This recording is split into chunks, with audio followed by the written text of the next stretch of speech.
The average American household paid $1,310 in electricity bills last year.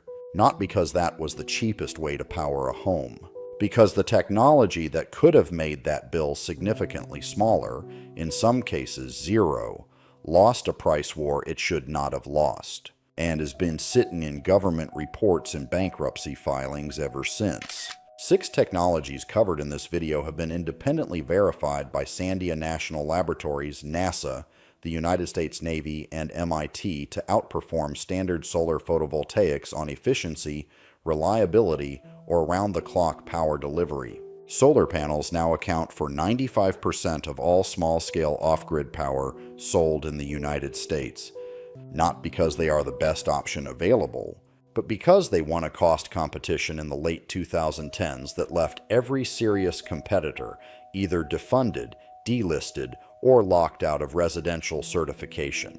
Some of the systems in this video run on heat your home is already producing and discarding. Some run without a single moving part, continuously day and night. One of them hit 31.25% solar-to-grid efficiency, recorded at a working plant in Arizona, verified by Sandia, the highest field solar efficiency number ever measured, and then filed for Chapter 7 bankruptcy 18 months later. How each system works, what it costs today, and the specific documented reason it is not in your home.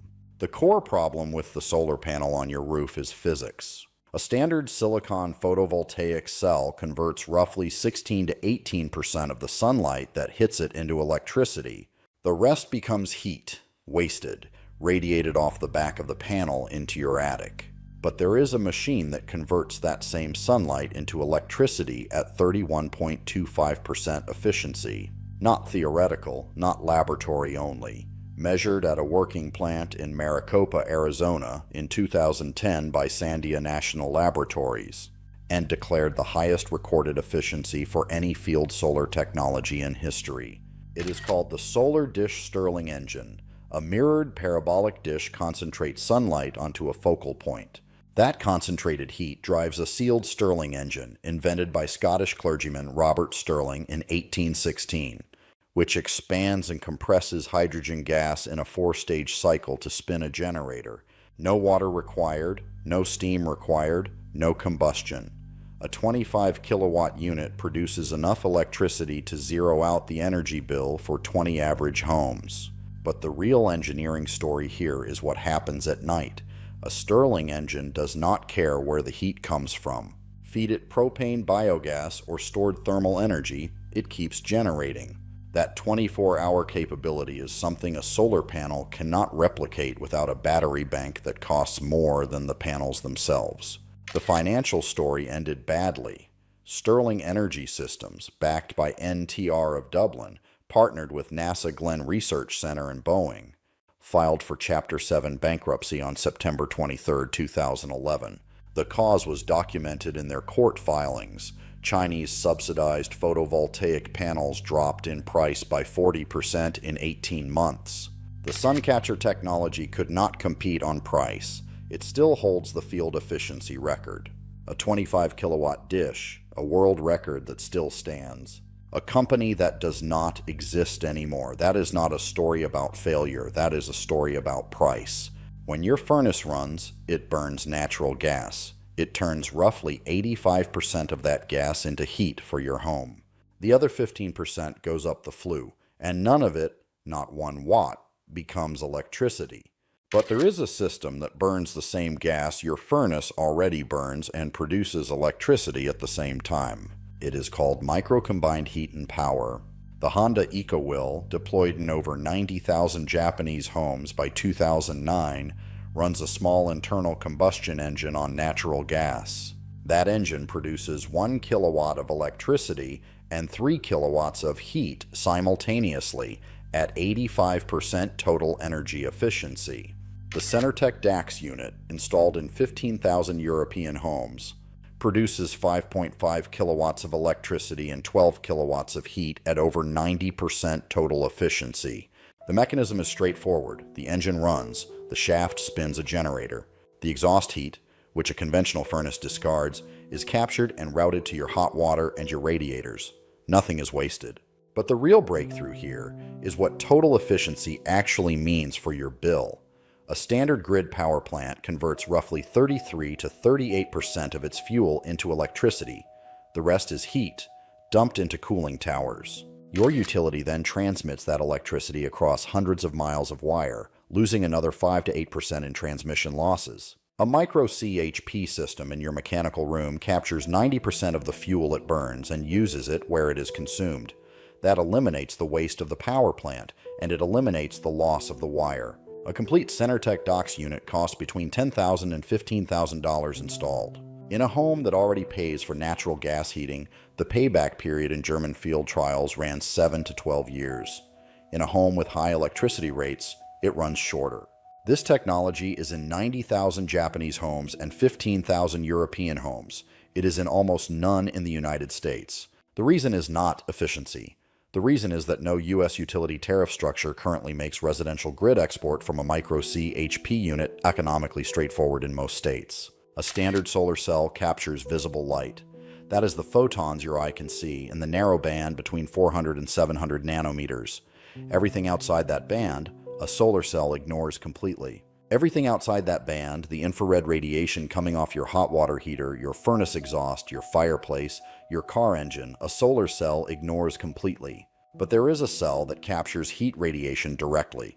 Thermophotovoltaic cells, TPVA, convert infrared light from hot objects into electricity the same way a solar cell converts sunlight. The difference is the photon source.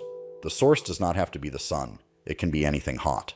In April 2022, researchers at MIT and the National Renewable Energy Laboratory published results in the journal Nature. A 2-junction 3V tandem TPV cell operating against a tungsten emitter at 2000 degrees Celsius achieved 41.1% efficiency.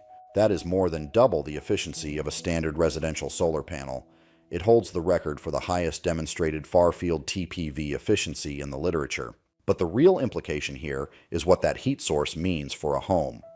Every gas appliance in your house radiates infrared heat into the air around it. A TPV cell placed against a high-temperature emitter could recover electricity from waste heat that currently disappears through your walls. The U.S. Navy funded NREL's TPV research in the 1990s, specifically as an alternative heat recovery power source for military applications. Then the program was discontinued. The University of Michigan demonstrated 44% efficiency in 2024 using airbridge cell architecture. The technology has not yet reached kilowatt-scale commercial production. The cell manufacturing cost remains the barrier, but the Carnot physics are not the barrier, and they never were.